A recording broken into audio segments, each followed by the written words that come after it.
ആരോഗ്യം അമൂല്യം.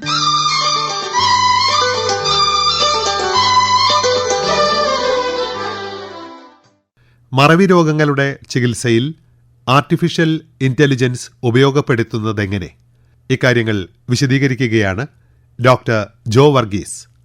ന്യൂയോർക്കിലെ ലോങ് ഐലൻഡിൽ പ്രവർത്തിക്കുന്ന സ്റ്റോണി ബ്രൂക്ക് യൂണിവേഴ്സിറ്റിയിലെ ഡിപ്പാർട്ട്മെന്റ് ഓഫ് ന്യൂറോളജിയിൽ ചെയർമാനും പ്രൊഫസറുമാണ് അദ്ദേഹം. AI ഇപ്പം ഞങ്ങളുടെ ഡോക്ടേഴ്സിൻ്റെ ക്ലിനിക്സിൽ AI സ്ക്രൈബ്സ് ഉണ്ട്. അപ്പം നമ്മൾ പേഷ്യൻ്റായിട്ട് സംസാരിക്കുമ്പം ടൈപ്പ് ചെയ്യാനൊന്നും ടൈം എടുക്കണ്ട. AI നമ്മൾ സംസാരിക്കുന്ന കോൺവെർസേഷൻ കേട്ടിട്ട് അതിൻ്റെ ഒരു സമ്മറി റെക്കോർഡിൽ വരുത്തുക. അപ്പം ഡോക്ടേഴ്സിൻ്റെ ടൈമൊക്കെ കുറേ കൂടെ സേവ് ചെയ്യും. വേറൊരു ക്ലിനിക്കൽ യൂസ് നമ്മൾ ഈ MRI ഒക്കെ എടുക്കുമ്പം അതിൻ്റെ പെട്ടെന്ന് സ്കാൻ ചെയ്ത് നോർമലാണോ എബ്നോർമലാണോ, ഈ എസ്പെഷ്യലി ഈ നൈറ്റ് ടൈമിൽ ഡോക്ടേഴ്സ് ഹോസ്പിറ്റലിൽ ഇല്ലാത്ത ടൈമിൽ AI ഉപയോഗിക്കുന്നുണ്ട്. നമ്മളെ റിസർച്ച് ഏരിയയിൽ ഭയങ്കര ഫിൽ ഓവർ ചെയ്താണ്. നമ്മൾ പല ഈ റിസർച്ചിൽ എടുക്കുന്ന ടെസ്റ്റ് MRI ആണെങ്കിൽ അല്ലെങ്കിൽ EEG ആണെങ്കിൽ കുറേ ഡേറ്റ വരുന്നുണ്ട്. അത് ഒരു ഹ്യൂമന് പ്രോസസ്സ് ചെയ്യാൻ ഭയങ്കര ബുദ്ധിമുട്ടാണ്. അപ്പം നമ്മൾ കിട്ടുന്ന ഡേറ്റേൻ്റെ ഒരു ഭാഗം മാത്രമേ ഉപയോഗിക്കുന്നുള്ളൂ.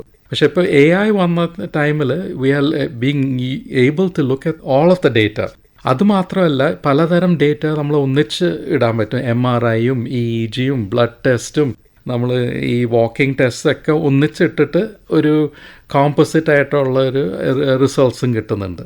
അപ്പോൾ അത് ഒരു വളരെ എക്സൈറ്റിംഗ് ഏരിയ ആണ്. നമ്മൾ നോക്കുകയാണെങ്കിൽ ഈ AI is only been around ഈ റിസർച്ച് ഏരിയയിൽ, നമ്മളുടെ റിസർച്ച് ഏരിയയിൽ last 3-4 years. AI has been around for the last 20-30 years. പക്ഷേ അതിൻ്റെ മെയിൻ യൂസ് കഴിഞ്ഞ കൊല്ലത്തിലാണ്. ഇത്രയും ടൈമിൽ തന്നെ ഇത്രയും അഡ്വാൻസ്ഡ് ആയിട്ട് വന്നിട്ടുണ്ടല്ലോ. അപ്പം ചിലപ്പം ഞാൻ ചില റിസർച്ചിലല്ല, നമ്മൾ ബാങ്കിൻ്റെ ആയിട്ടൊക്കെ അല്ലെങ്കിൽ ഏജൻസി ആയിട്ട് സംസാരിക്കുമ്പോൾ ചിലപ്പോൾ അവർ AI ബോട്ട്സിനെയാണ് ഉപയോഗിക്കുന്നത്. ആദ്യമൊക്കെ നമുക്ക് മനസ്സിലാവുമായിരുന്നത് AI ആണ്. ഇപ്പോൾ അടുത്ത വരുന്ന AI ചിലപ്പം ശരിക്കുള്ള ആളുടെ പോലെ തന്നെയാണ്, നമുക്ക് തന്നെ മനസ്സിലാവില്ല ഇത് ശരിക്കുള്ള ആളാണോ അല്ല എന്ന്. എൻ്റെ ഏരിയയിൽ ഓൾസൈമേഴ്സ് ഡിമെൻഷ്യയിൽ ഇവർ AI റോബോട്ട്സിനെ ഉപയോഗിക്കാൻ തുടങ്ങിയത് പല ഓൾസൈമർ പേഷ്യൻസ് ഒറ്റയ്ക്കാണ്. അപ്പം അവർക്കൊരു കമ്പനി കൊടുക്കാൻ വേണ്ടി ഈ AI ബോട്ട്സിനെ അവർ തുടങ്ങുന്നുണ്ട്. എൻ്റെ സ്റ്റേറ്റ് ന്യൂയോർക്ക് സ്റ്റേറ്റിൽ അവർ ഗവൺമെൻറ് തന്നെ കൊടുക്കുന്നുണ്ട് ഈ ഒരു ഡിവൈസ്. അപ്പം അതിന് കുറേ എത്തിക്കൽ ഇഷ്യൂസ് ഉണ്ട്. എന്നാൽ ചിലപ്പം ഡിമെൻഷ്യ പേഷ്യൻസ് വിചാരിക്കും ഇത് ശരിക്കുള്ള ആളാണ്, നമ്മൾ നോക്കിയില്ലെങ്കിൽ അവരെ ചീറ്റ് ചെയ്യോ അവരുടെ പൈസ എടുക്കുമോ എന്നൊക്കെ ഉള്ളതുണ്ട്. അപ്പം നല്ല കൺട്രോൾ സെറ്റിങ്ങിലാണ്. പക്ഷേ ഞങ്ങളുടെ സെറ്റിങ്ങിൽ ഒരു 30-40% ഓൾഡർ പീപ്പിൾ ലിവ് അലോൺ. അപ്പം ഇങ്ങനത്തെ സെറ്റിങ്സിൽ കുറച്ചൊരു ഡിമെൻഷ്യ ഉണ്ടെങ്കിൽ പിന്നെയും കുറേ കൂടെ ഐസൊലേറ്റഡ് ആവും. അപ്പോൾ ഇങ്ങനത്തെ AI ബോട്ട്സ് ഉപയോഗിച്ചിട്ട് ഈ ലോൺലിനെസ് കുറയ്ക്കുക, സോഷ്യൽ ഇൻട്രാക്ഷൻസ് കൂട്ടുക, അങ്ങനത്തെ പല യൂസസ് ഉണ്ട്. അപ്പോൾ ഇങ്ങനെ പല ഏരിയസായിട്ട് AI വന്നുകൊണ്ടിരിക്കുകയാണ്.